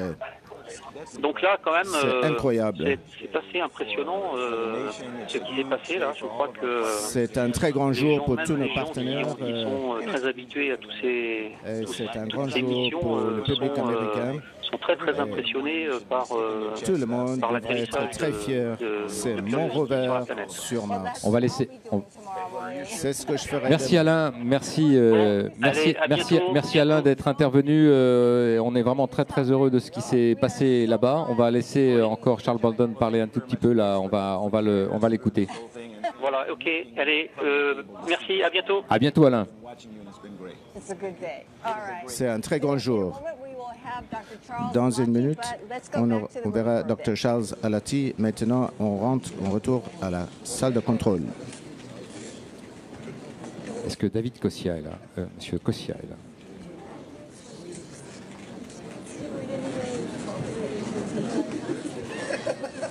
Je crois qu'on va donc parler de SAM maintenant avec David Kossia. Mais merci de... Oui. Bonjour, vous êtes responsable, enfin vous êtes un membre de l'équipe du LATMOS. Exactement, je suis chef de projet de l'expérience SAM-GC, donc un des instruments, comme on va le voir, de l'expérience SAM. Alors SAM, c'est cette expérience qui a donc pour la personne, on va essayer de montrer cette maquette ici qui est présente sur le plateau. On parle de cet équipement-ci, qui est un équipement assez incroyable, qui fait qu'on parle bien de science sur Mars à cause de cet équipement qui est ici et qui se trouve, cet équipement, si la caméra veut bien me suivre, elle se trouve juste en arrière du mât, ici, à l'intérieur du rover. Si vous voulez bien montrer ici cette partie-ci, voilà. Ici se trouve à l'intérieur du rover cet équipement dont on est en train de parler actuellement. Exactement. Dans le coffre, donc dans le cocon thermique du rover. Pas celle-ci, hein, ça c'est le mât. Voilà, en dessous du mât ici. Voilà. Allons-y pour Sam. En gros, c'est un laboratoire, un laboratoire biologique. Oui, alors il y a quelques planches support. Oui, elles sont là, vous regardez. Très bien. Alors, donc on va passer sur la suivante. Donc l'expérience SAM est un des 10 instruments donc, scientifiques qui est à bord de Curiosity. Alors là, vous les voyez tous. En fait, c'est assez simple. Il y a 4 ensembles d'instruments. Des instruments qui vont faire de la science à distance, comme ChemCam dont a parlé mon collègue Jérémy. Des instruments météo, donc ça c'est le package météo, caractérisation environnementale de Mars. Et quand on va trouver une cible intéressante et que la météo sera avec nous, on pourra faire de la science de contact en déployant le bras robotique du rover pour aller toucher les rochers et vérifier que les cibles sont extrêmement intéressantes au point de vue scientifique. Et enfin, en bout de chaîne, nous sommes là, SAM, avec un autre instrument qui s'appelle Kemin, à l'intérieur du rover, en train d'attendre l'échantillon solide. Donc en fait, on intervient vraiment en bout de chaîne. Quand les scientifiques seront persuadés qu'un rocher doit être analysé, on pourra recevoir de l'échantillon solide dans notre expérience à SAM. Donc vous allez voir sur la planche suivante un petit peu comment ça fonctionne. Donc SAM, c'est très gros. Le PI, c'est un Américain du Goddard, donc laboratoire NASA, Paul Mahaffey, et donc co-PI, Michel Cabane, mon collègue du LATMOS, qui est actuellement au JPL. Et SAM est un très gros instrument, c'est plutôt une suite instrumentale, puisqu'à l'intérieur, nous avons 3 instruments scientifiques.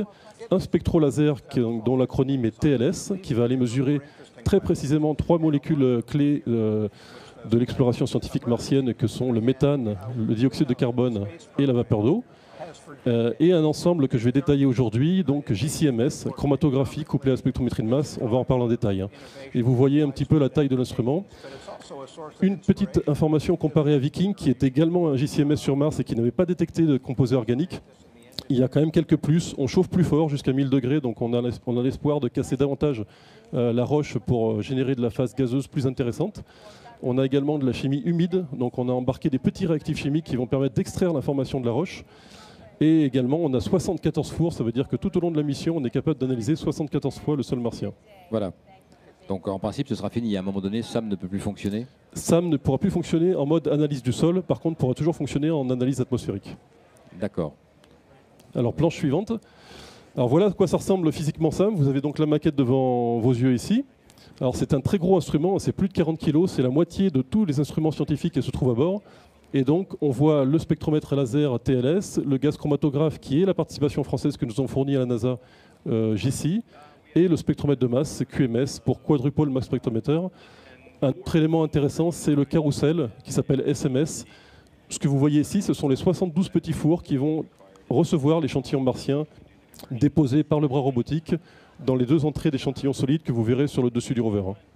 En fait, ça faisait très longtemps, depuis Viking, qu'il n'y avait pas de biologie sur Mars. C'est ça, plus de 35 ans. Et oui, puisque c'était en 1976 qu'on a cherché à savoir si la vie existait sur Mars.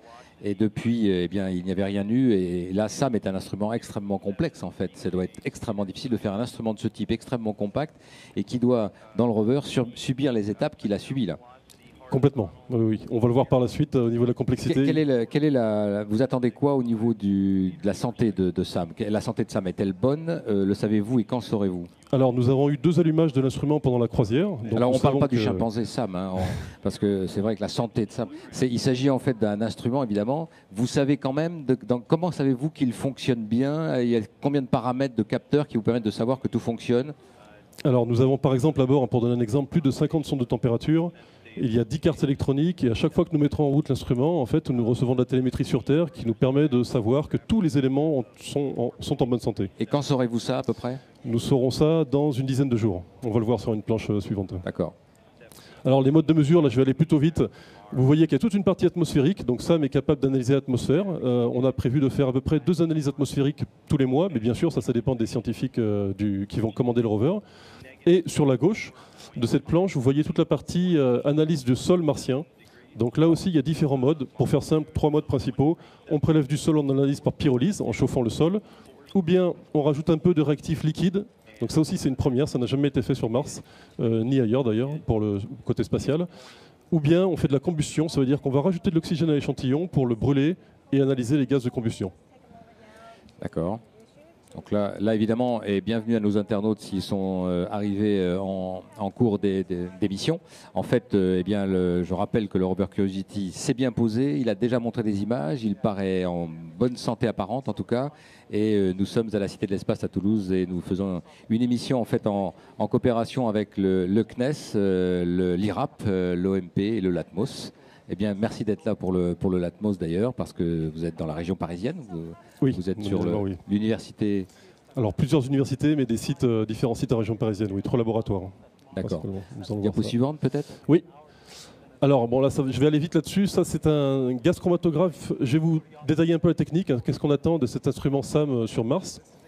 Donc, la technique est extrêmement connue sur Terre. On la voit dans toutes les séries télévisées.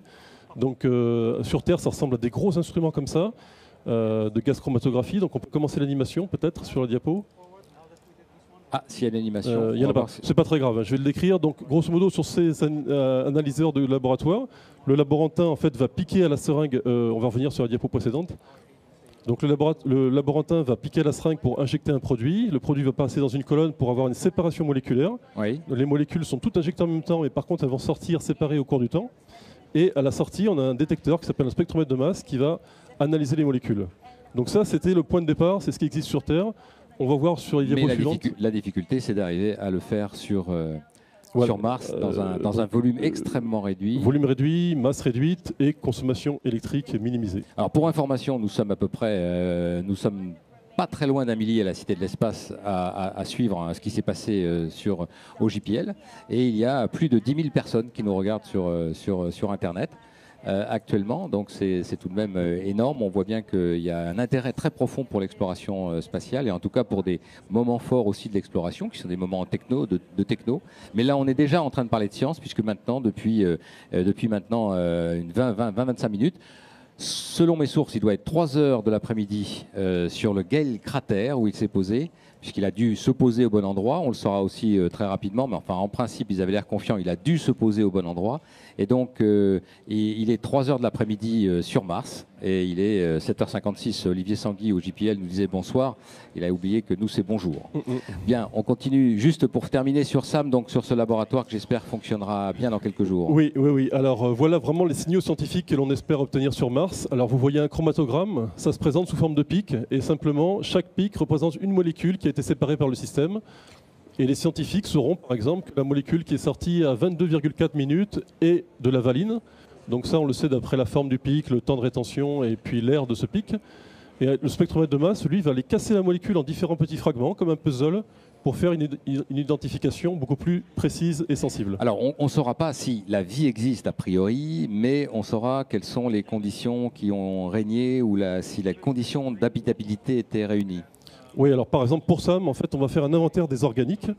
Et la connaissance des molécules carbonées existant sur Mars va permettre aux scientifiques de statuer sur la vie présente ou passée sur cette planète. On a l'impression que la NASA et les scientifiques qui ont collaboré souhaitent aller étape par étape et ne pas aller trop vite pour chercher la vie à tout prix, immédiatement.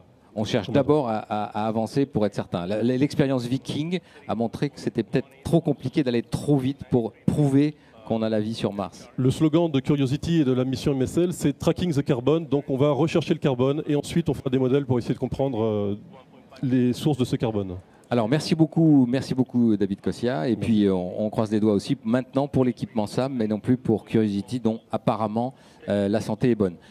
Nous allons passer peut-être avec Olivier Sanguy, s'il est présent au JPL, nous donner un petit mot. On va peut-être à ce moment-là montrer un peu l'ambiance au niveau de la salle de contrôle. Est-ce que tout le monde est revenu sagement à sa place? Est-ce que tout va bien là-bas? Oui, ça a l'air studieux. Écoutez, on va peut-être passer alors à ce moment-là pour la coopération entre les Américains et puis la France a été très importante, gérée par le Centre national d'études spatiales, l'Agence spatiale française, avec qui nous collaborons en permanence à la Cité de l'Espace, mais nous collaborons particulièrement pour cette exposition Explorer Mars qui est ouverte tous les jours et je vous engage à la visiter. Vous verrez un peu tous les éléments qui vous permettent de mieux comprendre l'environnement martien, mieux comprendre Mars. Eh bien, nous allons passer à maintenant Jean-Bernard Dubois. Alors, on écoute Olivier Sanguy une seconde. On écoute Olivier Sanguy une seconde au JPL. Est-ce que... Ok, une coupure. Donc, Jean-Bernard Dubois, bonjour. Alors, en fait, dans la coopération et dans ce que fait le CNES, il y a notamment, donc vous avez vu ChemCam qui est en haut de ce mât du rover et qui va être un élément crucial de recherche scientifique. Il y a SAM dont on vient de parler et il y a aussi un centre de contrôle à Toulouse, un centre de contrôle donc FIMOC, c'est ça. Et nous allons, sauf si la NASA nous interrompt pour le briefing, on va essayer de rapidement nous dire ce que c'est que le FIMOC. Voilà, alors on donnera priorité au prime time. Le FIMOC, ça veut dire French Instrument Mission Operation Center. C'est donc le centre de mission qui est situé à Toulouse, au CNES, et qui va nous permettre d'opérer les deux instruments, ChemCam et SAM, la partie grasse chromatographe de SAM qu'on vient de voir.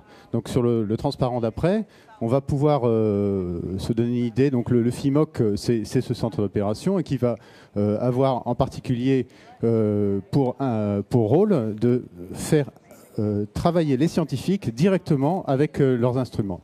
On va passer tout de suite à la planche suivante.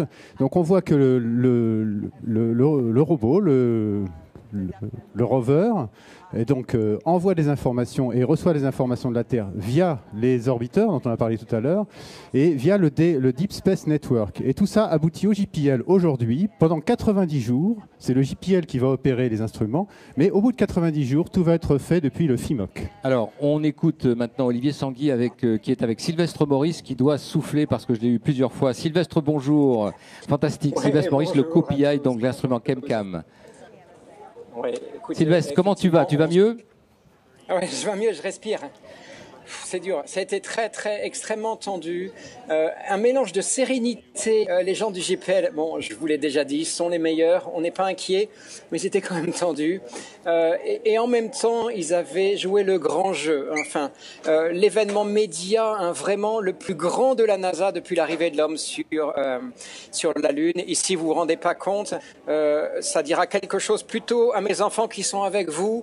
Les Black Eyed Peas sont là pour célébrer l'événement. C'est pour vous dire, les acteurs, les gens du Congrès, toute une série de personnes, ils ont voulu faire un grand événement médiatique. Ils avaient l'air sûrs d'eux et ils avaient raison. On s'est posé, nous on respire, on est au centre de l'ellipse. Je crois que j'ai perdu mon pari malheureusement, mais je dois pas être très loin. On a tous parié l'endroit où on allait se poser, on verra bien qui va gagner. Voilà, c'est une belle étape de franchie, aussi difficile que le lancement, l'atterrissage. Il nous reste encore quelques petites étapes, hein, évidemment. Dans 2 heures, on allume notre instrument, on va lui parler, on espère qu'il va nous répondre. On va lui demander est-ce que tu te sens bien, il nous dira oui, quelle est sa température, et puis se remettre en sommeil pour quelques jours. C'est la dernière étape de la journée, mais 12 ans de travail pour en arriver là. Je peux vous dire qu'on est vraiment heureux. Les gens bondissent dans tous les sens ici. C'est extraordinaire. Merci. Est-ce que tu as les informations sur la position du rover? Ils ont déjà une information là-dessus. Le mardi, ce système qui leur permettra de savoir exactement, ça a fonctionné? Non. Alors, oui, mardi a fonctionné. On n'a pas les images. Pour ça, il faut un gros débit qui sera assuré. Peut-être premières images en fin de journée, c'est-à-dire dans presque 24 heures en fait, pour mardi. On verra le film de la descente. Je pense que ça sera publié demain peut-être ou après-demain. On a assez peu de choses. Non, on savait nous à l'entrée. À un moment ils nous ont annoncé, on vise 250 mètres du centre de l'ellipse. 250 mètres de précision. On ne sait pas exactement. Là, j'ai dû quitter la salle pour venir vous rendre visite, mais on ne sait pas du tout où ça s'est posé. Mais quelque chose me dit qu'on doit être à la région exacte entre la partie, ce qu'on appelle le fan alluvial. C'est toute la partie d'écoulement de gel et puis la partie des sédiments. Donc on est probablement au meilleur endroit possible de l'ellipse. En tout cas, quand on voit les images ici de l'ombre du rover, il doit être à 3 heures de l'après-midi. C'est extraordinaire de voir ce rover qui pèse 900 kg. C'est quand même un 4x4. Enfin, c'est l'équivalent d'un 4x4 en taille et d'une belle voiture en masse. Exactement. C'était la voiture survitaminée, surpuissante. Une énorme capacité, évidemment, pour rouler, pour transmettre des données, pour nous donner du courant, nous les instruments. Et puis surtout, Mark Pircher l'a très bien dit, ces fameux 10 instruments, 80 kilos de science, c'est 10 fois plus que ce qu'il y a sur Spirit Opportunity, qui eux-mêmes étaient 10 fois plus que Pathfinder. C'est vraiment cette galerie, je dirais, d'évolution des rovers. Voilà une nouvelle étape. J'imagine pas qu'il y en ait d'autres. D'ailleurs, on est arrivé vraiment à ce qu'il y a de plus beau, vraisemblablement, pour une mission de surface martienne. Merci Sylvestre. On continue à suivre et à parler des instruments. Merci beaucoup d'avoir été présent. On l'applaudit. Merci à vous.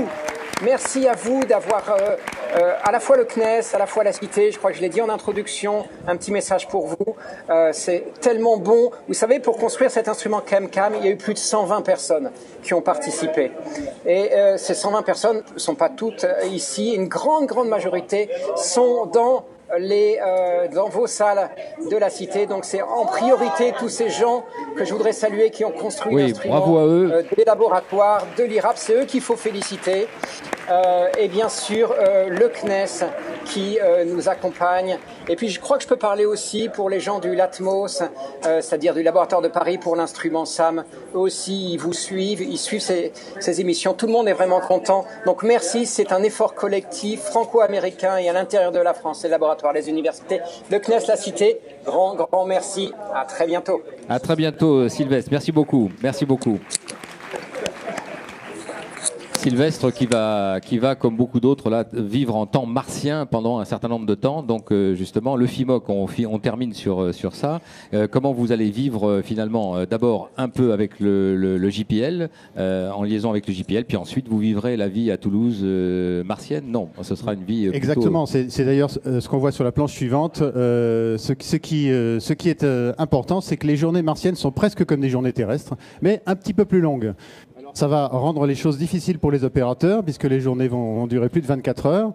Mais on va passer. Alors ça c'est pour indiquer la position géographique du FIMOC. Il faut passer encore à la planche d'après.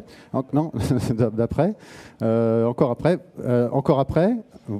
Et bon voilà comment se passe une journée au FIMOC. Il y a 2 temps très importants. Un temps le matin, on va dire, où on reçoit les télémesures de la veille. Au milieu, il y a une grosse réunion qui a lieu entre scientifiques, et puis un temps le soir où on prépare la programmation du lendemain. Et ces journées-là ne durent pas 24 heures, elles durent 24 heures et quelques minutes. Donc il y a un décalage qui se perd tous les jours. Les opérateurs doivent être là le matin de plus en plus tard et terminent de plus en plus tard le soir. Et donc on va voir sur la planche encore après que voilà une journée typique de travail au FIMOC. Et en quoi consiste ce centre de mission? Eh bien, le centre de mission du FIMOC va pouvoir maintenant être, après le stress que nous venons de vivre pendant ces quelques minutes, nous avons 2 ans devant nous, au minimum 2 ans, c'est-à-dire une année martienne, parce que le robot est doué d'une énergie nucléaire, comme chacun le sait.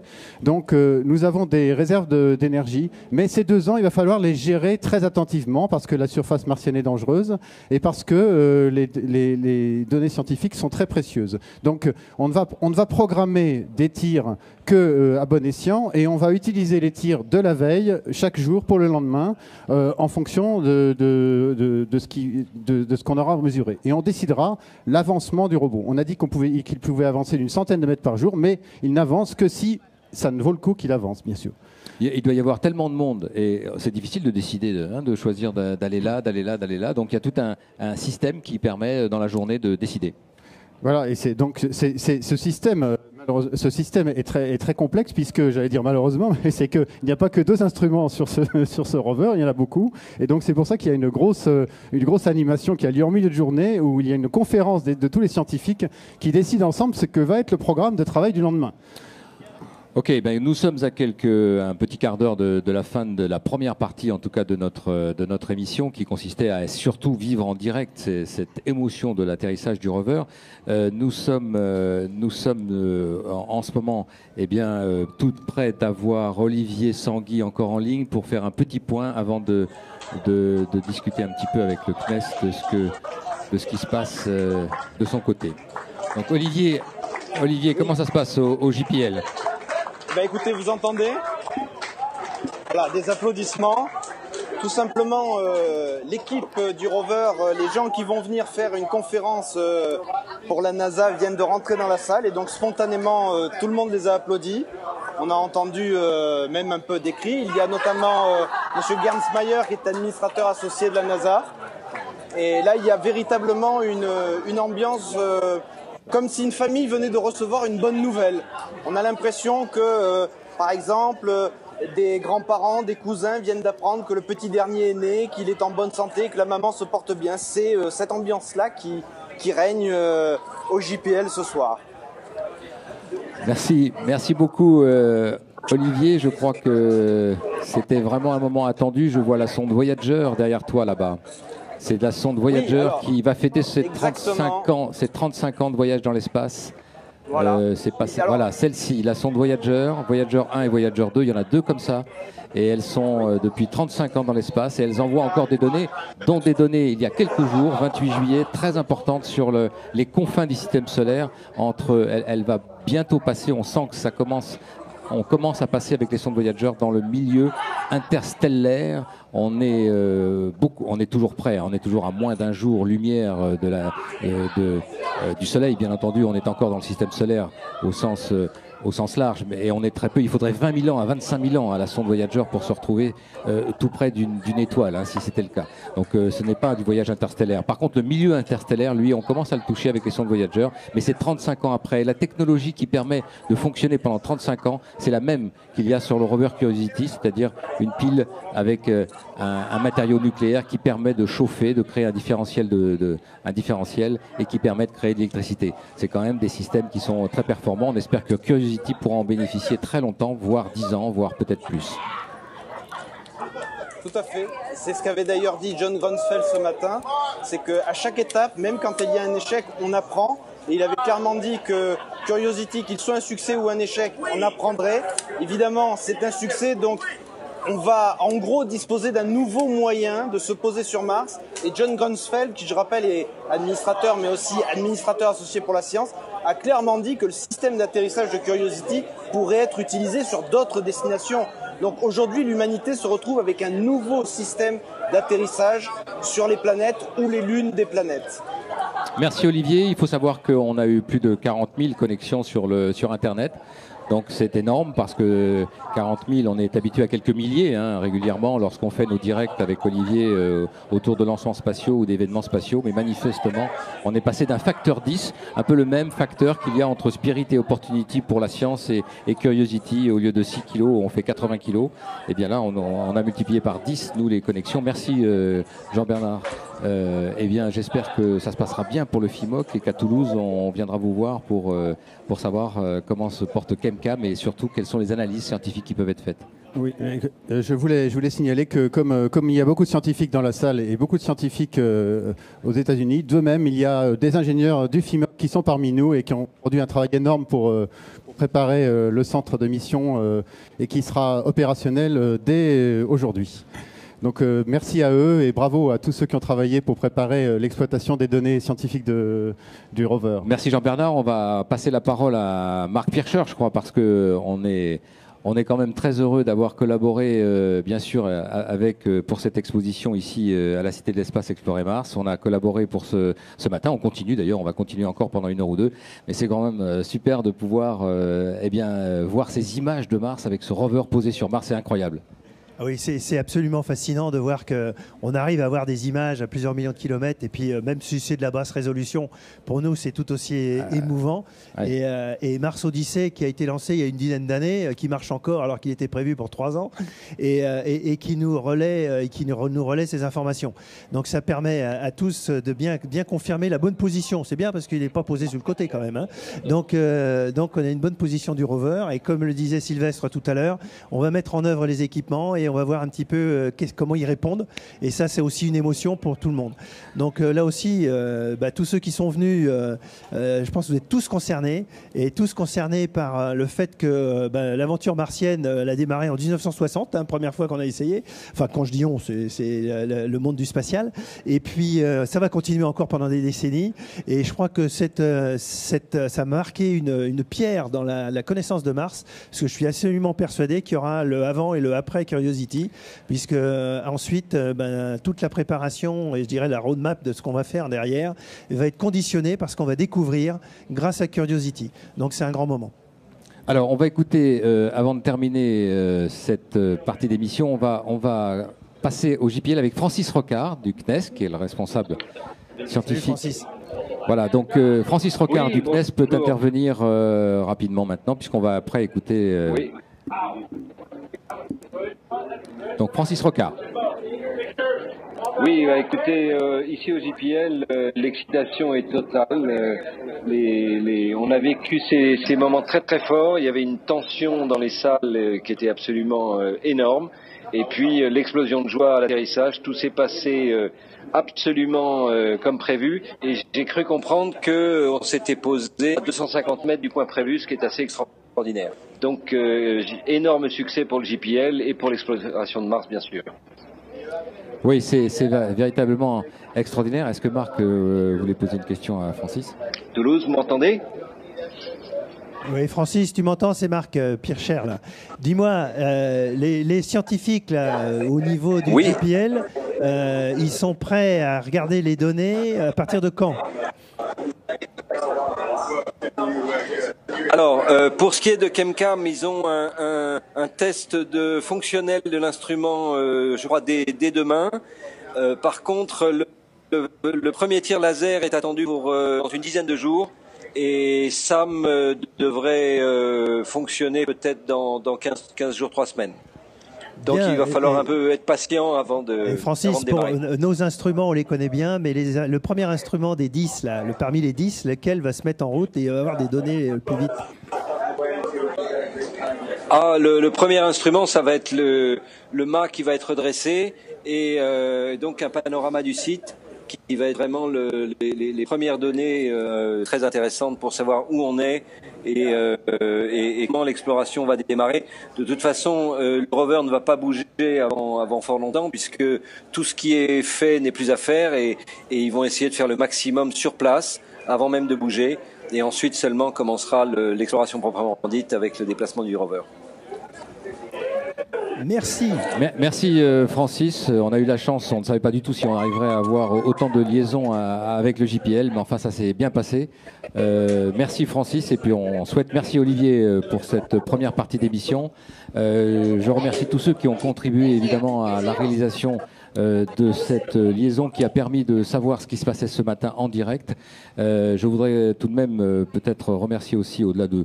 je ne peux pas citer tout le monde, on va faire passer un petit générique, mais ceci dit, je voudrais remercier Olivier Lecante et Nicolas Engrand avec Olivier Sanguy qui ont fait un travail fantastique depuis quelques jours pour faire avec les équipes du CNES qu'on puisse vivre ça avec les émotions qui ont eu lieu. Merci beaucoup et nous nous retrouvons dans quelques minutes pour une continuation du programme, mais nous cessons la liaison avec les transmissions sur Internet. Merci à tous. Nous vous conseillons bien entendu On va remercier la Cité de l'Espace de nous avoir accueillis dans un site aussi extraordinaire parce qu'on se croit y être et montrer en réel aussi ce qu'on a derrière. C'est fabuleux. Merci.